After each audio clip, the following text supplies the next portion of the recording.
주님께서 찬양을 통해 영광 받으신 줄로 믿습니다. 하나님 말씀 우리 함께 받겠습니다. 오늘 우리 주신 하나님의 말씀은 구약성경 창세기 26장 26절부터입니다. 창세기 26장 26절부터 33절까지 구약 36쪽에 있는 말씀입니다.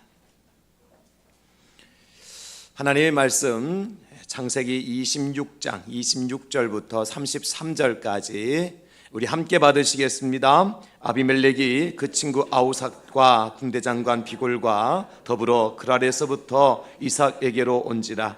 이삭이 그들에게 이르되 너희가 나를 미워하여 나에게 너희를 떠나게 하였거늘 어찌하여 내게 왔느냐.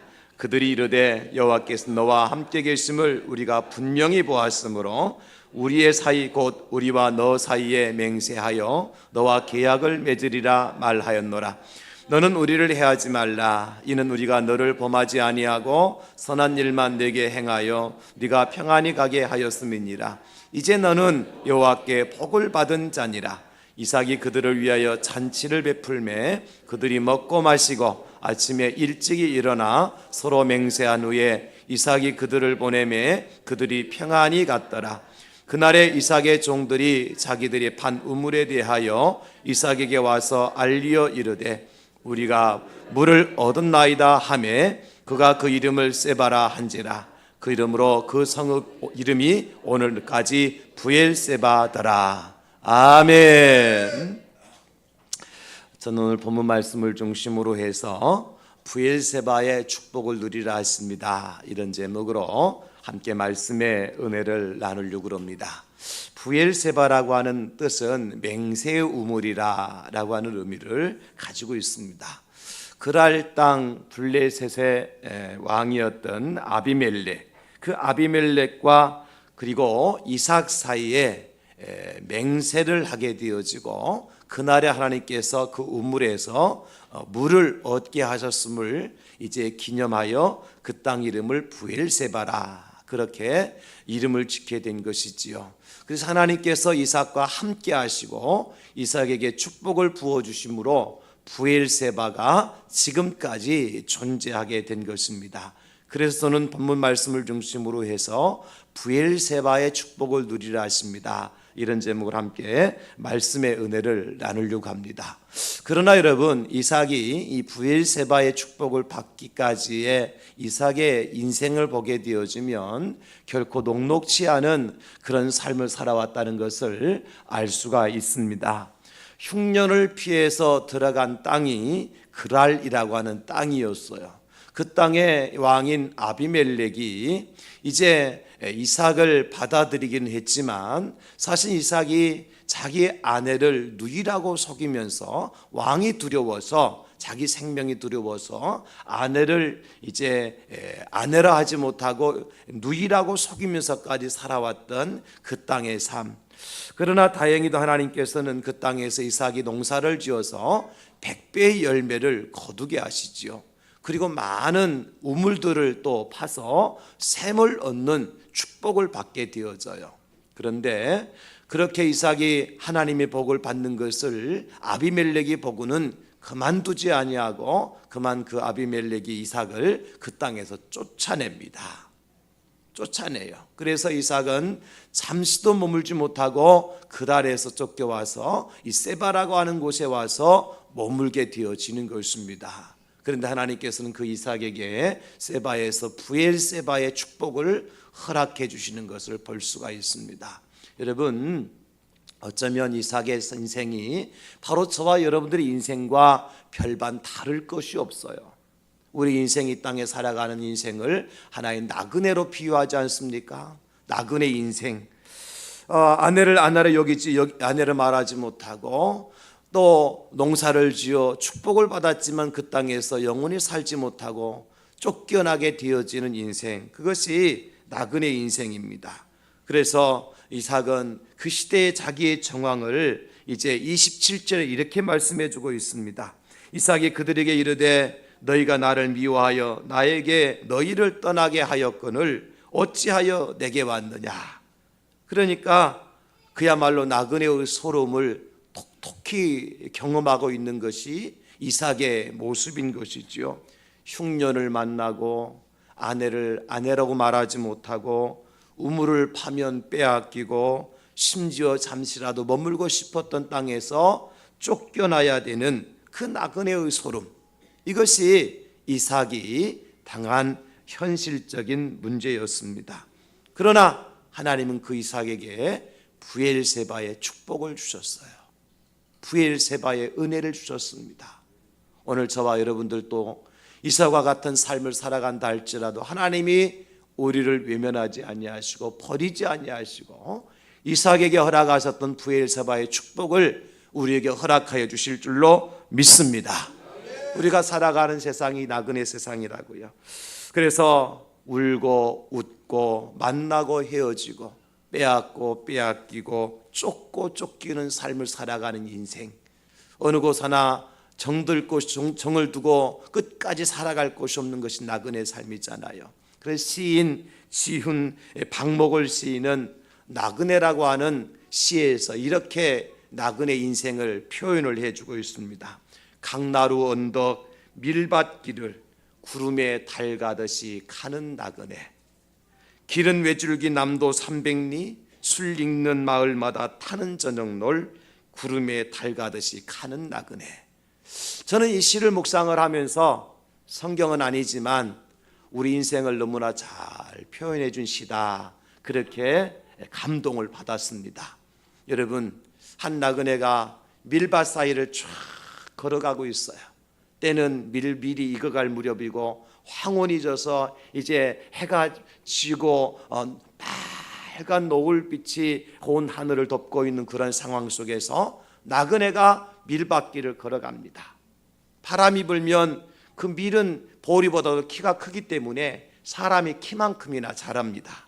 그러니까 밀에 이제 바람에 밀이 왔다 갔다 흔들리면 나그네는 지나가지만 나그네의 모습이 보였다가 보이지 않았다가, 마치 나그네가 고개를 숙였다가 폈다가 하듯이 무엇과 비교했는가 하니까 하늘에 뜬 달과 구름에 비유하고 있는 거예요. 여러분, 달이 가는지 구름이 가는지는 모르지만 달 속에 구름이 갇혔다가 다시 얼굴을 보였다가 밝은 빛을 비추었다가 캄캄했다가 나타났다가 숨었다가, 그 달이 구름과 함께 지나가는 모습을 이 나그네가 밀밭길로 지나가는 모습을 그려내고 있는 것이죠. 그때가 바로 밀이 익을 무렵이고 이제 술 읽는 마을마다 타는 저녁놀, 해가 지는 인생의 저녁, 해가 지면 캄캄해지는 인생처럼 말이죠.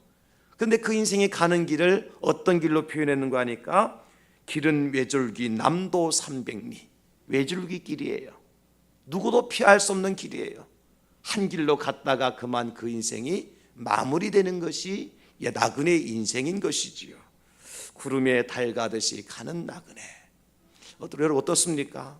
우리가 살아가는 인생을 아주 멋있게 잘 서정적으로 그려낸 시가 바로 이 나그네라는 시예요. 제가 지난 주간에 어떤 분이 이렇게 페이스북인가요? 어디에 글을 이렇게 올려놨는데 우리 인생을 기차 타고 여행하는 나그네에 비유를 했더라고요. 기차를 타고 여행하는 나그네. 기차를 타려면 티켓이 있어야 되죠. 기차를 누가 태워줘야 되잖아요. 그 티켓을 누가 끊어줬느냐 하면 우리 부모님이 우리에게 기차 티켓을 다 끊어줬어요. 그래서 부모님에 의해서 우리가 이 세상에 태어나서 인생의 나그네 기차를 타고 출발한단 말이죠. 부산역에서 출발해가지고 서울역까지 가야 돼요. 그럼 여러분, 가는 도중에 대구역에서도 내리고 대전역에서도 내리고 저 평택역에서 내리고 저 광명역에서 내리고 서울역까지 가는데, 가다 보면 사람들이 탔다가 내리고 탔다가 내리고 같이 탔는, 부산역에서 같이 탔는데 중간에 하차하는 사람들도 있어요. 누구예요? 우리 부모님들, 형제들. 같이 인생 나그네 길에 기차를 탔는데 어느새 보니까 부모님 안 계셔. 나는 바깥 풍경 구경하다 보니까 사람들이 내린 줄도 몰랐는데 내 옆자리가 비어 있어. 이게 인생 나그네예요. 여러분, 그렇죠? 또 중간에 타는 사람들도 있잖아요. 우리 가족이 아니는 새 가족이 되기도 하고, 어느 날 또 사람이 불어나기도 하고 줄어들기도 하고, 이것이 우리 인생 나그네 삶을 살아가는 풍경인데, 그 나그네 기차 잘 표현했다고 생각을 해요. 어떤 사람이 이 기차 여행을 슬픔과 환상과 만남과 이별로 가득 찬 것이 나그네 인생의 기차 여행이다. 그렇다면 너무 이렇게만 생각하니까 야, 인생이 너무 서글프다, 그런 생각 들죠? 내가 남은 길은 죽는 길밖에 없다, 그런 생각 들죠? 서글프고, 참 내가 죽도록 먹지도 않고 입지도 않고 뼈 빠지게 고생했는데 남은 건 뭔가 생각하니까 좀 쓸쓸하지 않습니까? 근데 인생이 그것으로 끝나는 것이 아니에요. 오늘 이삭을 보니까 새벽까지 왔지만 하나님은 부엘세바에 축복을 주시더라는 겁니다. 우리 이 소망을 가지고 사는 거예요. 우리가 어느 역에 도착할지 알 수 없어요. 대전역일지 수원역일지 평택역일지 광명역일지 영등포역일지 서울역일지 알 수 없어요. 그러나 어느 역에 서든지 하나님께서는 오늘 이삭에게 허락하셨던 부엘세바의 축복을 저와 여러분들에게 분명히 허락해 주실 줄로 믿습니다. 그래서 부엘세바의 축복을 우리가 누려야 돼요. 그러면 오늘 말씀을 통해서 우리에게 주시는 부엘세바의 축복은 어떤 축복이냐? 첫 번째 축복은 원수들을 위해 잔치를 베푸는 축복이에요. 반전의 축복이죠. 오늘 30절 말씀에 보니까 이삭이 그들을 위하여 잔치를 베풀매 그들이 먹고 마셨더라. 그들은 누굽니까? 아비멜렉과 아우삭과 군대장관 비골이에요. 그동안 이삭을 괴롭혔던 사람들이에요. 농사를 지어도 우물을 파도 다 와서 빼앗아가고, 우물을 파먹고 다시 메꾸고, 살만하니까 그 땅에 쫓겨나게 하는, 쫓아내버린 그런 사람들이었어요. 그러니까 아마 이삭이 그들을 처음 맞이했을 때 이렇게 말하잖아요. 27절에 그들에게 이르되 너희가 나를 미워하여 나에게 너희를 떠나게 하였거늘 어찌하여 내게 왔느냐. 이것은 이삭이 그들을 만나자마자 위기감을 느낀 거예요. 왜요? 와서 또 무슨 해코지 하려고 왔는가? 아니, 좀 자기들 땅에서 떠나와서 여기서 내가 정착하고 좀 정돌아가 살면 좋겠는데 왜 여기까지 쫓아와 또 무슨 해코지 하려고 그러는가? 너희들이 나를 미워해서 쫓아냈지 않느냐? 또 와서 무슨 짓을 하려고 또 왔느냐? 그렇게 그들을 바라볼 수밖에 없었던 거예요. 한마디로 말하면 내 인생의 원수와 같은 사람들이죠. 내 길을 가로막고 방해하고 힘들게 하고, 그런 원수들이 이삭에게 찾아왔어요. 근데 이삭이 뭘 하고 있습니까? 지금 그들을 위하여 잔치를 베풀매, 이렇게 말씀하고 있어요. 여러분, 이것이 축복받은 사람의 모습인 겁니다. 원수를 위해서도 잔치를 베풀 줄 아는 사람이 하나님의 복을 받은 사람이에요. 하나님의 은혜를 체험한 사람이에요. 하나님의 사랑을 가지고 살아가는 사람인 것입니다. 하나님의 은혜가 없으면, 하나님의 사랑이 없으면, 하나님의 복을 받지 못하면 원수를 원수로 갚지 절대로 원수를 위해서 잔치를 베풀 수가 없어요. 여러분, 제가 지난 주간에 말씀드렸잖아요. 이 나라가 참으로 어려운 지경에 있지만 너무나 정의의 빛만 있지 그 나무의 그늘과 같은 사람은 찾아보기 힘들다. 서로가 다 내가 옳다고, 내가 진짜라고 말하면서 그들이 말하는 것, 그들의 눈빛을 통해서는 정의의 레이저 광선이 막 그냥 정의의 레이저 광선이 쫙 뻗쳐 나와요. 뭐 어느 당이든 할 것 없이. 그러니까 사람들이 어느 곳에 숨을 곳도 찾지 못하고 잠시 머물 곳도 찾지 못하는 그런 시대를 우리가 살아가고 있는 거예요. 이때 누가 필요할까요? 용서해주고 사랑해주고 품어주고 용납해 줄 수 있는 나무의 그늘과 같은 사람이 필요한 시대. 그런 사람이 있는 공동체가 행복한 공동체가 된 줄로 믿습니다. 여러분, 그래서 로마서 12장 20절에 보면 사도 바울은 우리에게 이렇게 말씀하셨어요. 내 원수가 줄이거든 먹이고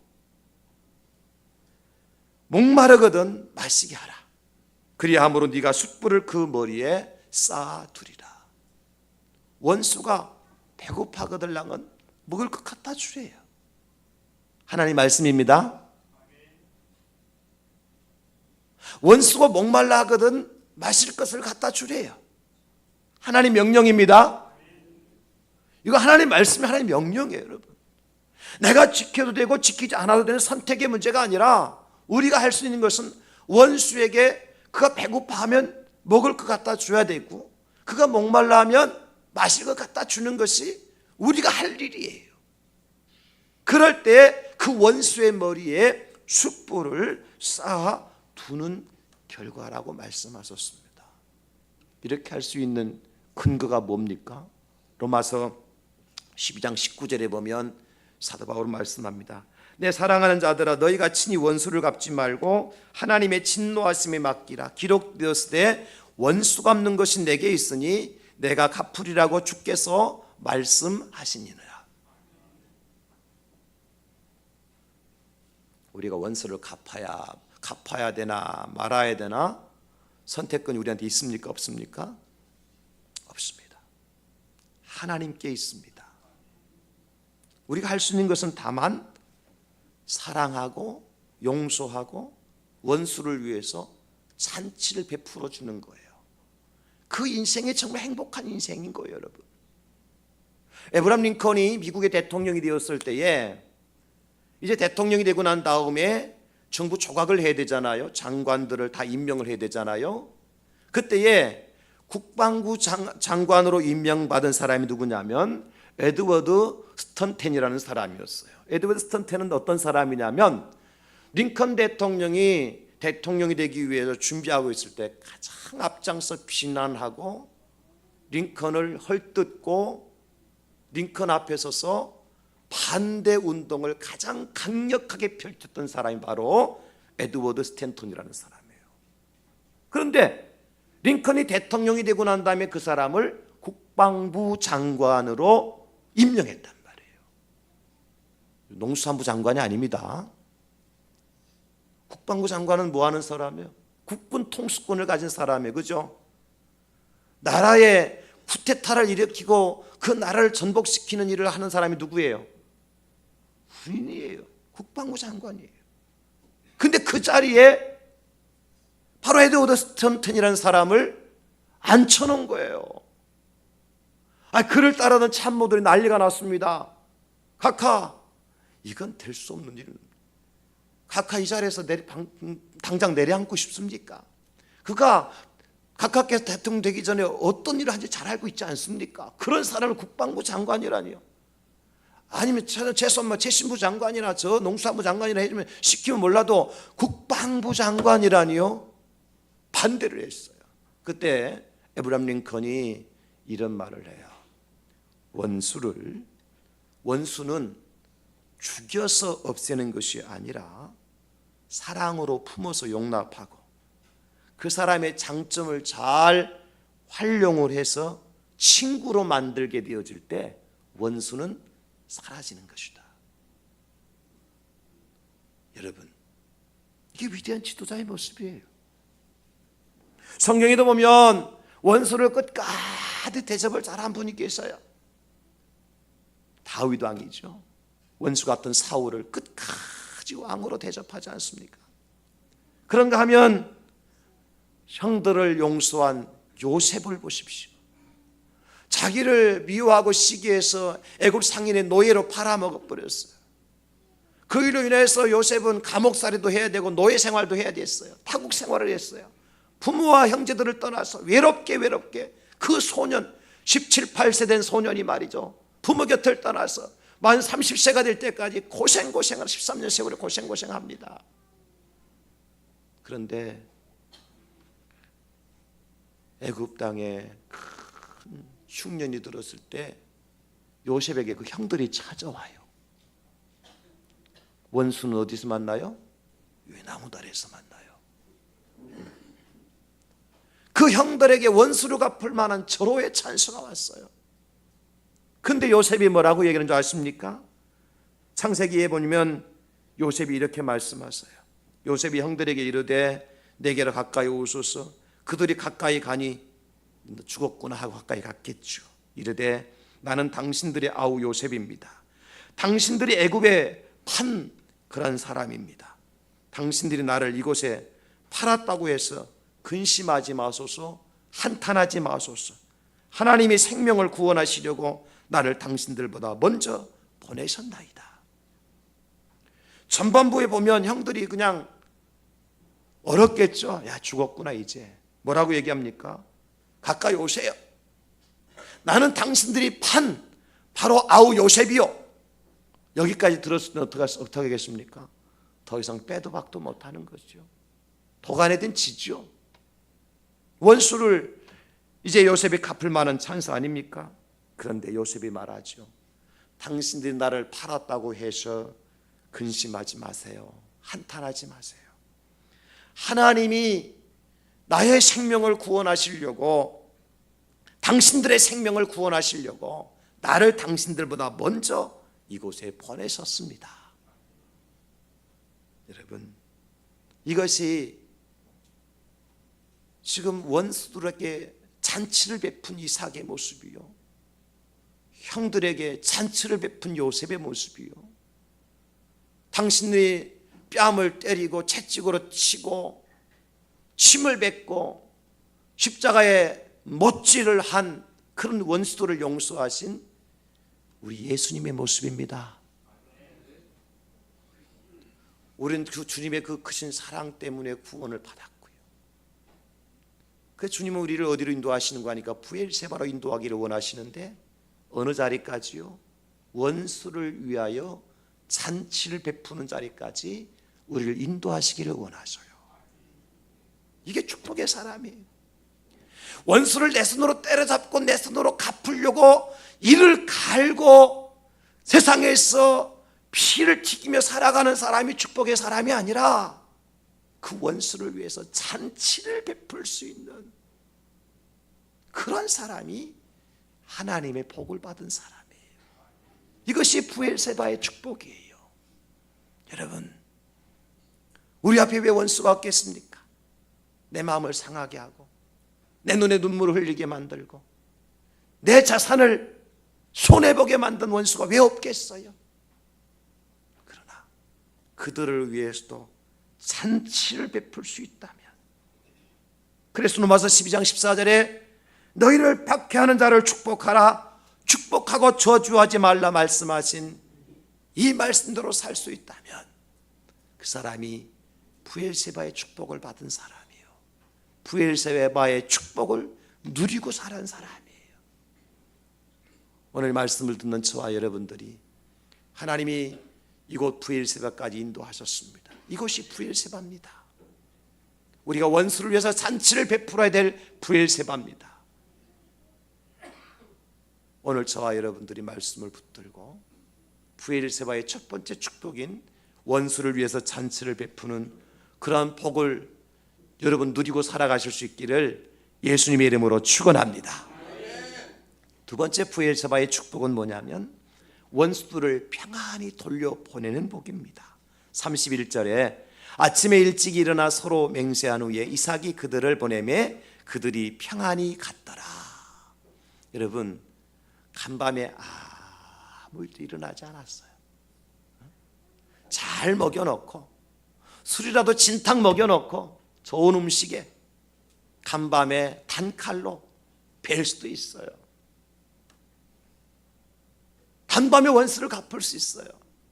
그러나 끝까지 이삭은 평화의 사람의 자리에 있었던 거예요. 여러분, 저는 이것이 복 중의 복이라고 생각을 해요. 끝까지 평화를 지킬 수 있는 사람, 피스메이커 역할을 감당할 수 있는 사람. 그래서 정말 좋은 지도자, 위대한 지도자는요, 훌륭한 잘 훈련된 군대를 거느리고 있는 지도자가 아니라 단 한 사람이라도 적을 가지지 않는 사람이 훌륭한 지도자예요. 여러분 그렇죠? 만약에 나에게 수십만의 잘 훈련된 해병 특공대 수십만의 군사들이 나한테 있어요. 그러나 그 앞에 적들이 아무리 훈련되지도 못하고 준비되지 못한 적들이 버티고 있다면 어떻게 해야 됩니까? 싸워서 이겨야 되잖아요. 싸우면 어떤 일이 벌어져요? 피가 나고 상처가 나고 죽고 멸망하는 일들이 벌어지는 거예요. 그러나 여러분, 아무런 훈련도 받지 못한 학도병이 나한테 있어요. 그러나 앞에 적이 하나도 없어. 내가 그 땅을 차지하면 어떻게 돼요? 피 흘릴 필요도 없고 상처받을 이유도 없고 그냥 그 땅 차지하면 되는 거예요. 무슨 얘기인 줄 아세요? 적을 만드는 것보다는, 내가 아무리 뛰어난 실력을 가지고 적을 만드는 것보다는 내가 조금 무능하고 부족해도 적을 친구로 만드는 사람이 진정한 승리자와 행복한 사람이라는 거예요. 제가 노예나 이런 회의에 참석해 보면 간혹 가다가 정말 법을 너무너무 잘 하시는 분이 계세요. 목사님 장로님 중에서. 그래서 회의 끝에 법이요 하면 나와가지고 설명하면요, 정말 칼로 무를 자르도 탁탁탁 잘라가지고 정확하게 말씀하시는 분 계세요. 정말 기가 막혀요. 몇 조 몇 분 몇 호에, 헌법 몇 조 몇 호에 그러면서, 교회법 몇 조 몇 호에 그러면서. 근데 거기에 뭐가 없느냐면 사랑이 없어요. 그분 점심 식사할 때 보면 주변에 사람 별로 없어요. 사람이 없어요.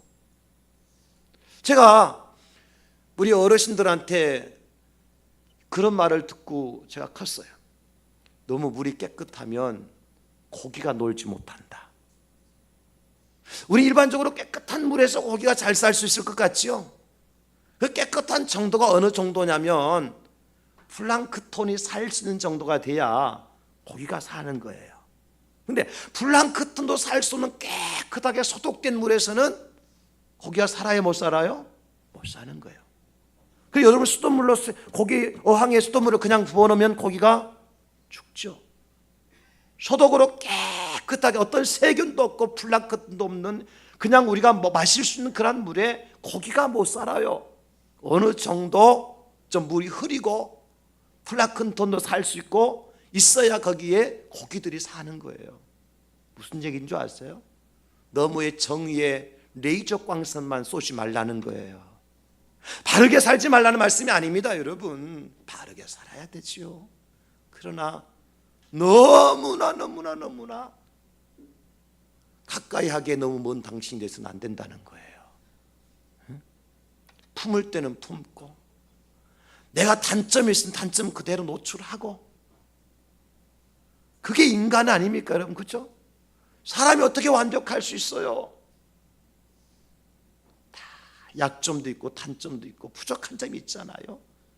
우리 그래서 이 모습 이대로 날 받으시옵소서. 하나님 외에는 완전하신 분 없습니다, 여러분.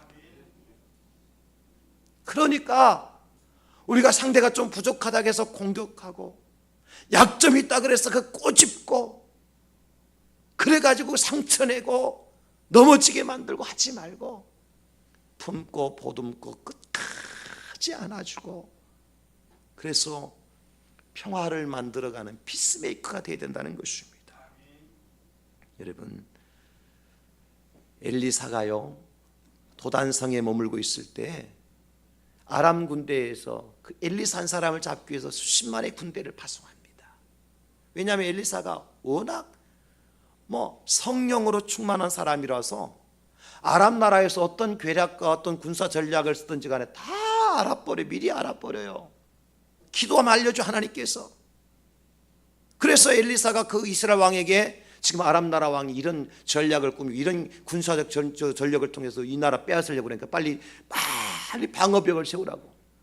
모든 것, 심지어 아람 나라의 그 임금이, 왕이 침실에서 일어나는 것까지 다 알 정도로 말이죠.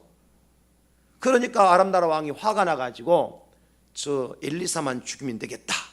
그래가지고 수십만의 군사를 도단성을 완전히 싹 이어서 버립니다. 완전히 도가내든 치죠. 그런데 하나님께서 엘리사에게 어떤 축복을 주시느냐면요, 그 도단성을 다 에워쌌던 군사들의 눈을 다 뭐로 소경되게 만들어요. 그래서 엘리사가 가가지고 여러분 잘 오셨습니다. 내가 여러분들을 좋은 데로 인도하겠습니다. 그래가지고 자기를 잡으러 왔던 그 군인들을 데리고요, 하나 둘 하며 발 맞춰가지고 어디로 가는 거 하니까 이스라엘 왕 앞으로 데리고 가요. 데리고 와서 왕에게 맡겨요. 왕이 이들을 어찌할까요? 엘리사에게 물어요. 엘리사가 뭐라는 줄 아세요? 왕이시여, 이들은 우리의 원수들입니다.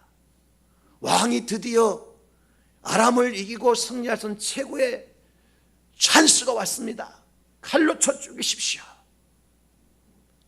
그리 할 수도 있는데 그리 안 하시고 어떻게 했냐면 엘리사가요, 왕이시여, 이들에게 먹을 것을 주십시오.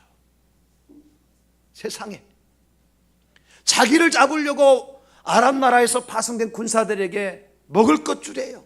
원수들에게 먹을 것 주래요.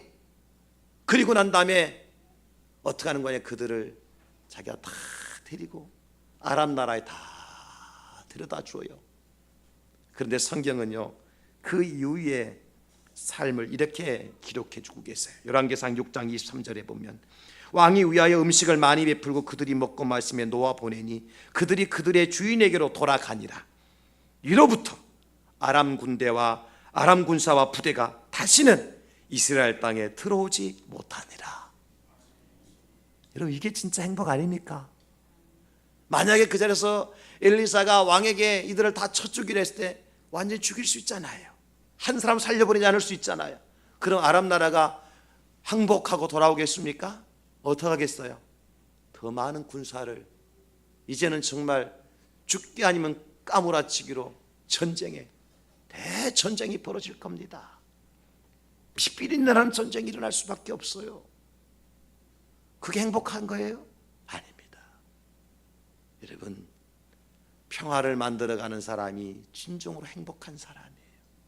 저는 여러분들이 여러분 가정의 피스메이커가 되어지고, 여러분 직장과 사업장의 피스메이커가 되어지고, 우리 교회 안에 피스메이커가 되어줄 수 있기를 예수님의 이름으로 축원합니다.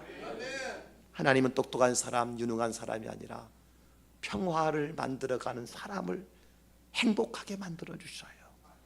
그래서 우리 예수님께서 평강의 왕으로 이 땅에 오신 겁니다. 브엘세바의 두 번째 축복은요, 그들을 평안히, 원수들을 평안히 돌아가게 하는 끝까지 피스메이커 역할을 감당한 축복이었어요. 마지막 세 번째 축복은 어떤 축복이냐? 우물에서 물을 얻게 되는 축복이에요. 32절을 보시기 바랍니다. 우리 같이 읽을까요? 32절 시작. 그날에 이삭의 종들이 자기들이 판 우물에 대하여 이삭에게 와서 알리어 이르되 우리가 물을 얻었나이다 하매. 아멘. 여러분, 오늘 본문의 말씀을 잘 보십시오. 이삭의 종들이 자기들이 판 우물에 대하여서 이삭에게 와서 어떻게 합니까? 알리어 이르되 우리가 물을 얻었나이다. 이 상황을 보면 그동안 수도 없이 이삭의 종들이 물을 얻기 위해서 우물을 팠어요. 사실 이 부엘이라고 하는 이제 세바라고 하는 것은 문자적으로 맹세라는 의미를 가지고 있기도 하지만 일곱이라는 뜻도 있어요. 세바라는 뜻이. 그러니까 부엘세바 하면 7개의 우물이라는 뜻도 있어요. 전통적으로 히브리 사람들에게 7이라는 숫자는 완전수거든요. 꽉 찬 수란 말이에요. 그러니까 7개의 우물이라고 하는 것은 꼭 개수로 하나, 둘 해서 6, 7개의 우물이 아니라 많은, 더 이상 팔 수 없을 정도로 많은 우물을 팠었다는 거예요. 그리고 마지막 이 우물에서 물이 안 나면 어떻게 돼야 돼요? 이제는 더 이상 그 땅에 머물 수 없고 이사를 가야 돼요. 그런데 그 마지막 순간에 하나님께서 그 우물에서 물이 나도록 만들어 주신 거예요. 할렐루야. 이것이 부엘세바의 축복의 클라이막스입니다, 여러분. 더 이상 나는 나와 내 종들과 내 가축들과 식물과 어떤 것도 물이 없어 살 수 없는데 하나님께서 물을 주셔서 그 생명을 하나님께서 구해 주셨다는 것이죠. 이것이 브엘세바의 마지막 축복입니다. 여러분, 원수들에게 산치를 베풀고 원수들을 평화롭게 돌려보낸 이삭에게 하나님께서는 우물에서 물이 나도는 축복을 주셨어요.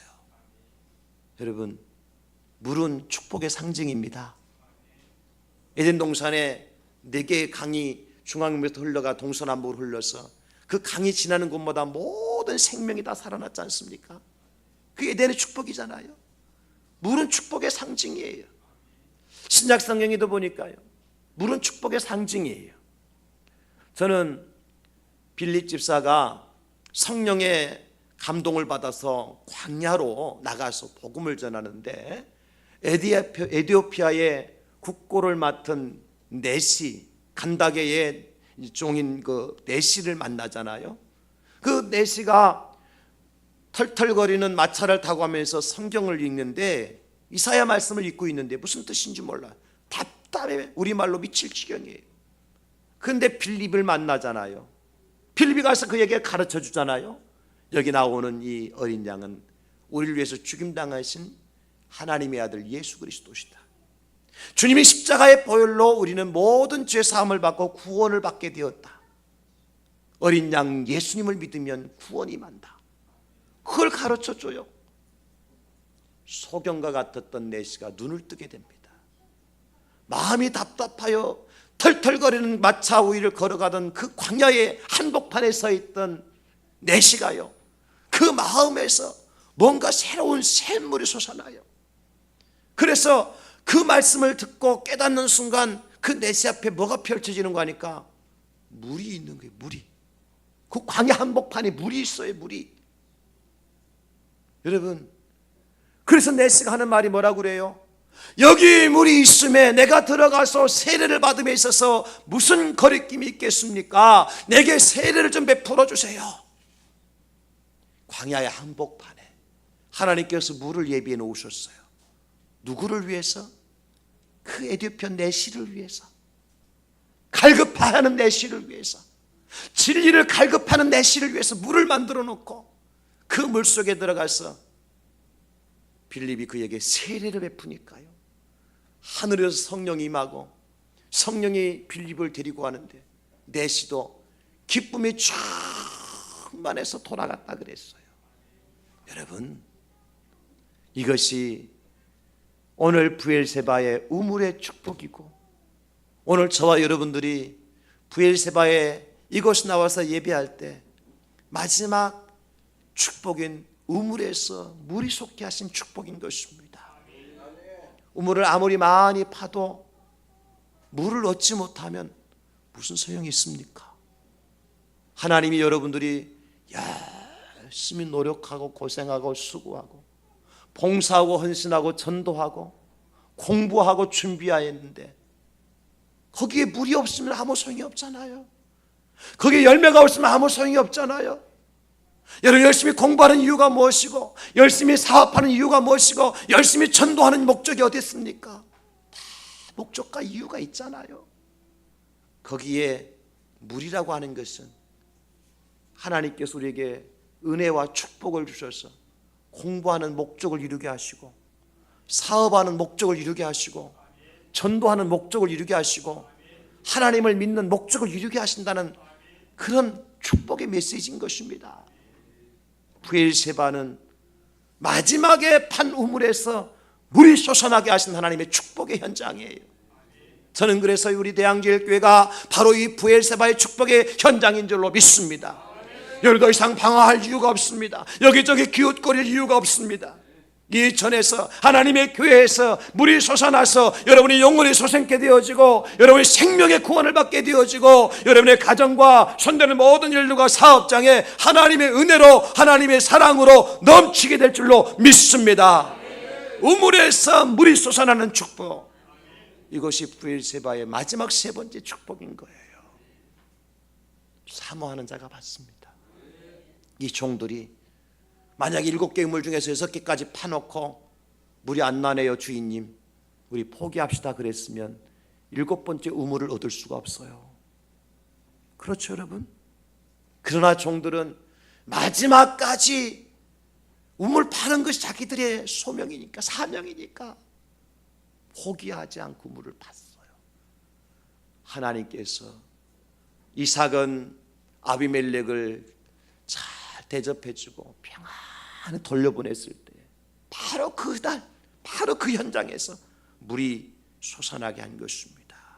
그날에 that day, 그날에 하나님께서 이삭의 우물에서 물을 솟게 하셨어요. 여러분, 우리에게 그날이 반드시 오게 될 줄로 믿습니다. 기도하십시다 여러분. 다 눈을 감으시고요, 한번 손을